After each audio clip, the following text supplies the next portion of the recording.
2, 3, am I on? Okay. Well, I'm not sure where I'm going to have to be. We got all disrupted from our routine today. Well, but anyway,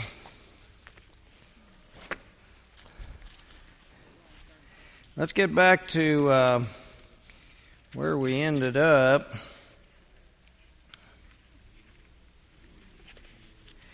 We had in the 20th chapter, after we finished up, we had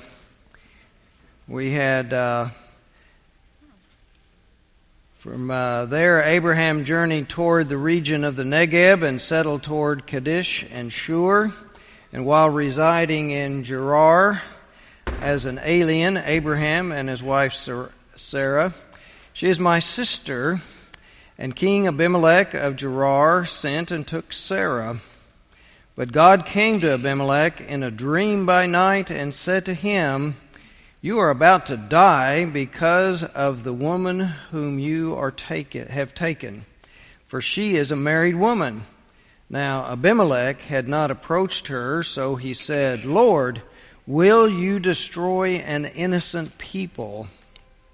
And some translations say an innocent one. "And did he not himself say to me, 'She is my sister'? And she herself said, 'He is my brother.' I did this in the integrity of my heart and the innocence of my hands." And then God said to him in the dream, "Yes, I know that you did this in the integrity of your heart. Furthermore, it was I who kept you from sinning against me. Therefore I did not let you touch her. Now then, return the man's wife, for he is a prophet, and he will pray for you, and you shall live. But if you do not restore her, know that you shall surely die, you and all that are yours." So Abimelech rose early in the morning, and he called all of his servants and told them all these things, and the men were very much afraid. And then Abimelech called Abraham and said to him, "What have you done to us? How have I sinned against you that you have brought such great guilt on me and my kingdom? You have done things to me that ought not to have been done." And Abimelech said to Abraham, "What were you thinking of, that you did this thing?" And Abraham said, "I did it because I thought there is no fear of God at all in this place, and they will kill me because of my wife. Besides, she is indeed my sister, the daughter of my father, but not the daughter of my mother, and she became my wife. And then, and when God caused me to wander from my father's house, I said to her, 'This is the kindness you must do to me.'" And in some of the words, the kindness is this hesed, this Greek word, hesed, this long, fast love, this very powerful kind of love.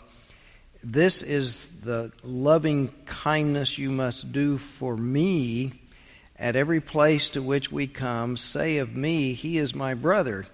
And then we know that's not, he wants loving kindness from her, but what he's doing isn't very loving and kind. But anyway, then Abimelech took sheep and oxen, male and female slaves, and gave them to Abraham, and restored his wife to Sarah to him. And Abimelech said, "My land is before you, settle where it pleases you." And to Sarah he said, "Look, I have given your brother 1,000 pieces of silver. It is your exoneration before all who are with you. You are completely vindicated." Then Abraham prayed to God, and God healed Abimelech and also healed his wife and female slaves, so that they bore children. For the Lord had closed fast all the wombs of the house of Abimelech because of Sarah, Abraham's wife. Interesting turn of events.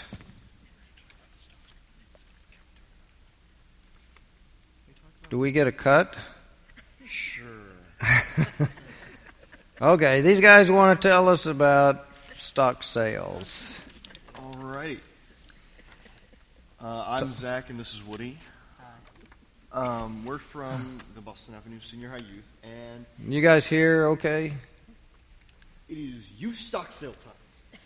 And we are here to ask you to invest in us by purchasing shares of stock. We have 3 options: common stock, $20; preferred stock, $100; and challenge stock, $250 a share. Your investment can be made with check, cash, or credit card. There are envelopes here in your classroom to turn in each week with your attendance. Not. Not in here.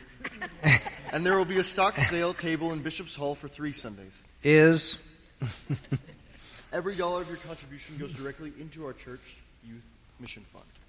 Last year, our Boston Avenue Youth gave well over 10,000 hours of community service. Our service That was like $1 an hour. Yeah. Our Okay. service contributions include local and worldwide effort. We were able to participate in helping in large part because of the money given to our youth stock sale. The stock sale is the most significant source of funding for our mission work. Our dollar goal this year is $25,000. We were able to raise that number last year through the support of Boston Avenue members like you, and we hope you will invest again this year and help us meet the goal. We thank you for your gifts and look forward to continuing our service to others. We will do all the good we can to all the people we can and in all the ways we can. And by doing this, we will continue growing in our journey of faith. Thank you for your time and for supporting the Boston Avenue Youth. Thank you. You're welcome. Do you want to sing a song? Oh yeah, come buy tickets for Bay Troop. Yeah.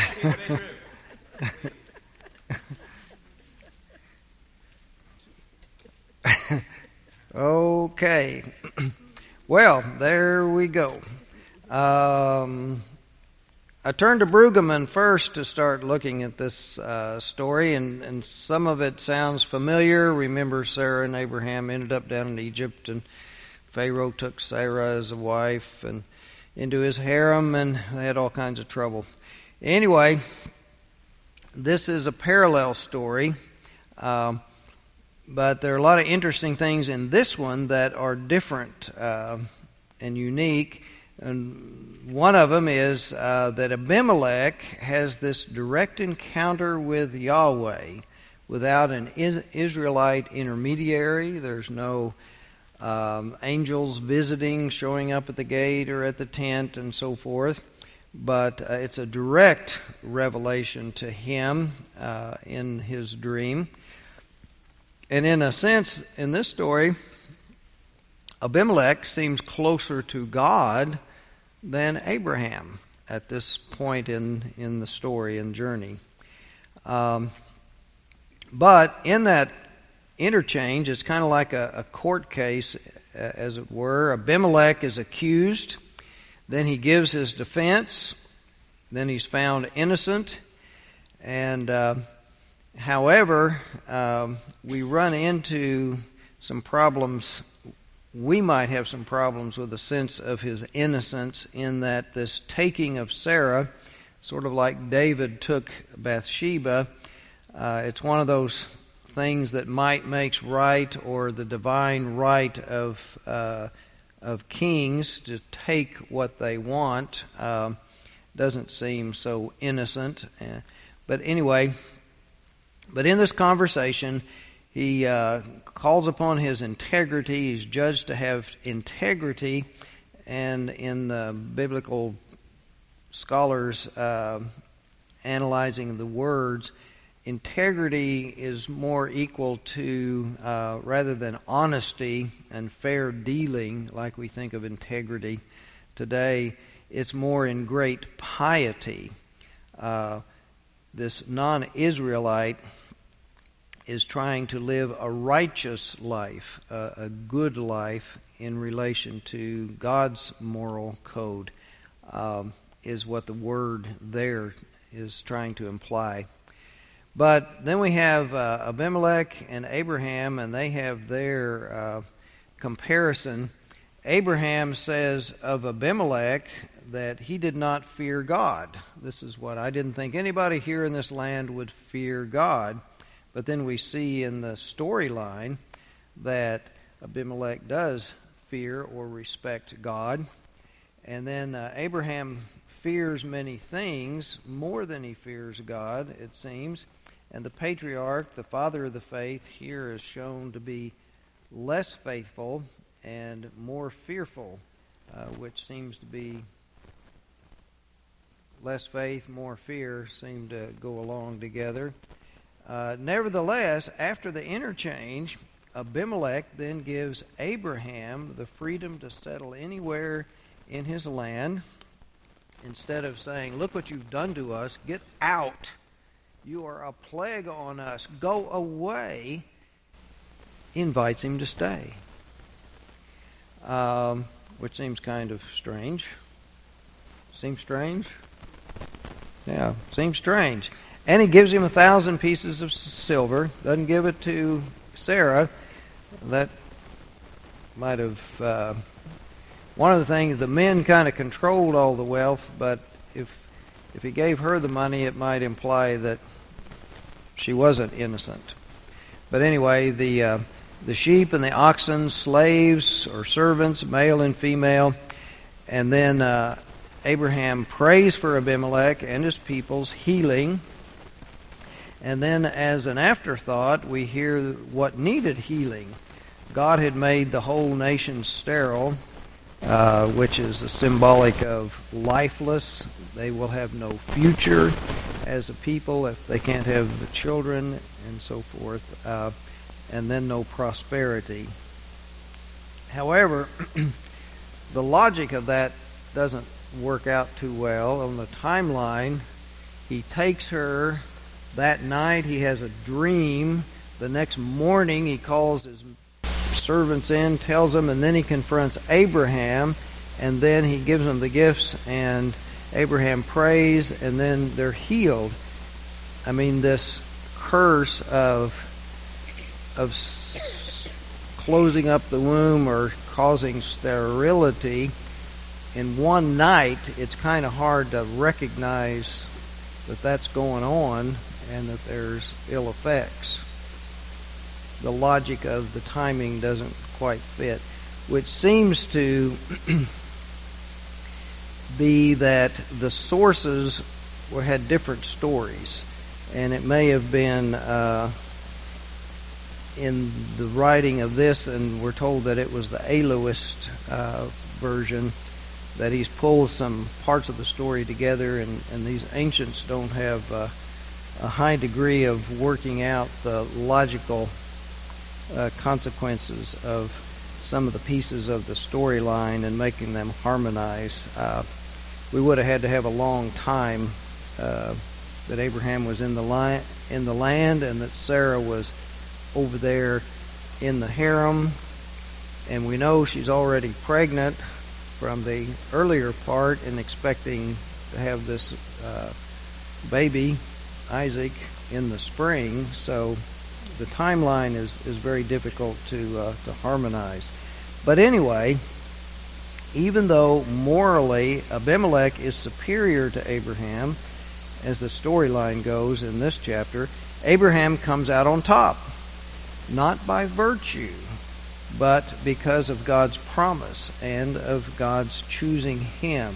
And this will continue to be a theme about the patriarchs as we go through the rest of these Genesis stories, in that it is God's choosing, God's ultimate purposes, and not the strength or the virtues of the ones that God is choosing to fulfill God's plan and fulfill God's promises.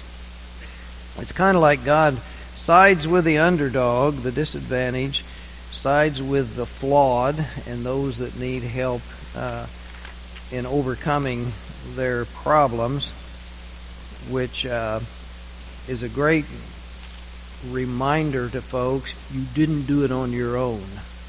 You had to have God's help.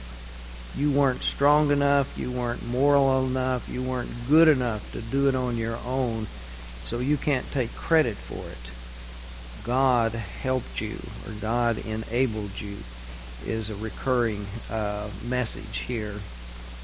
The flip side of that is God's grace and God's love. That God's grace and love enable us and overcome our weaknesses and liabilities. Now that's one way, one message that's kind of in here. A.E. Spicer in his commentary points out something that Brueggemann overlooks or doesn't want to spend many pages or ink on, and that is the way God communicates with Abimelech. As I said, there's no angelic figures, there's no people coming to the gate or to the tent door, but God comes in the dream. And Spicer informs us that the dreams are the common way that the Elohist, when we find a passage that's by the Elohist, it'll invariably have dreams as the way God communicates rather than these other ways through messengers or angels. And so we remember in that sense the main authors that the redactor, the one who pulled all this together, has been using up until this point has been mainly the Yahwist and the priestly version. But now this is the first big installment of the Elohist source into the narrative. So we do have in this Elohist story seems to be raising or putting in the possibility for us to think about and wrestle with some psychological and more deep moral issues. And here again it raises that question of God's justice. Will you punish an innocent people? Or in some versions use the word, they don't come with the people, but an innocent one. And the Hebrew word that they're using there tends to be used everywhere else in the Old Testament as a word for